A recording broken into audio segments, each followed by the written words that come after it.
This is the exam review video for Chapter 1, Part 1. So as we do this, we're going to go through what seems like a lot of different things in Chapter 1. In the beginning, we did a lot with order of operations. So a few things to keep in mind with order of operations. Inside parentheses, we need to follow that same order of operations. So on number 1, inside the parentheses, we have subtract and multiply. The first thing that will have to happen inside that particular set of parentheses is the multiply. In the next set of parentheses, we have multiply and add. So again, the first thing that'll have to happen in there is that multiply. So I'm going to clean up that step a little bit. So we're looking for your steps of order of operations in these, not just a final answer.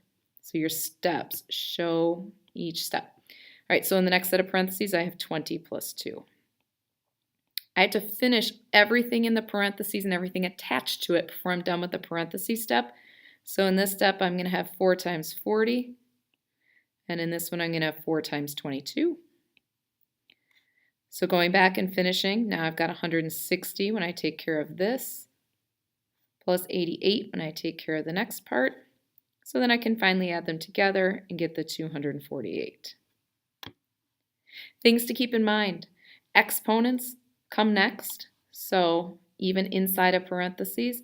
Now in letter C, you have this 4 here, and that weirds some people out. So if you'd prefer to rewrite that 4 so that you can tell that that's a distributing 4 out in front, that would be fine. That doesn't mean it comes first, though. You still need to go through your order of operations. Number 4, or letter C also has some brackets in it. Those that get treated in the parentheses step. That's all your grouping symbols.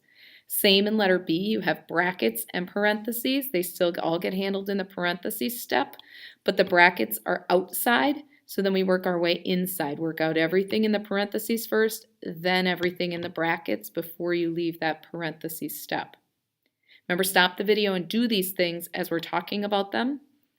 And in letter D, you want to be sure that you get a numerator figured out first by order of operations, so take care of that first.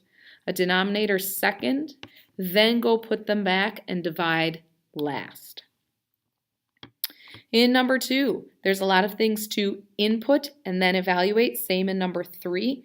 So in number 2, when they say 2 times C, so 2 times the C value will be 4, all multiplied by A plus B. They're giving you the things to replace each letter with to make your own order of operations problem. Inside the parentheses then, I really have an 8 multiplier sitting out front, by the way. That 2C is the entire distributor. So I need to take care of that just so I know that, and then continue to carry out the problem. Same with letter number 3, A and B. When you get to number 4, you're using distributive property. Okay, oh no, it says you are, but only in some of them, sorry. And you're simplifying. So simplifying means 2 things, and we've had this up with solving before. Distribute if there is any. And then since these aren't equations and everything's on the same side, I'm just going to put same side combine like terms.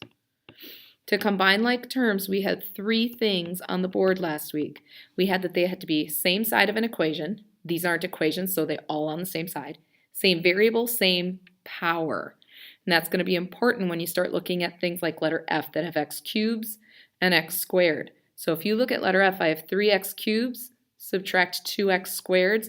Neither of those are like terms. So you can either write the word simplified or you can just rewrite your expression. But this one is completely simplified because cubes and squareds are different powers on x, therefore they're not like terms. All right, when you get to number 5, they're going to start talking about relations. So determine whether or not something's a function. So for each one of these, you're either going to say yes or you're going to say no. And then be sure that you could, because we'll ask you on the exam, tell why or why not they're a function. And remember, things are functions if each input has exactly one output. So if your cell phone takes one phone number and always reaches the same person, then it's functioning. So ones that might confuse people are ones like letter B. In letter B, when 2 is input, 1 happens. When 5 is input, 4 happens.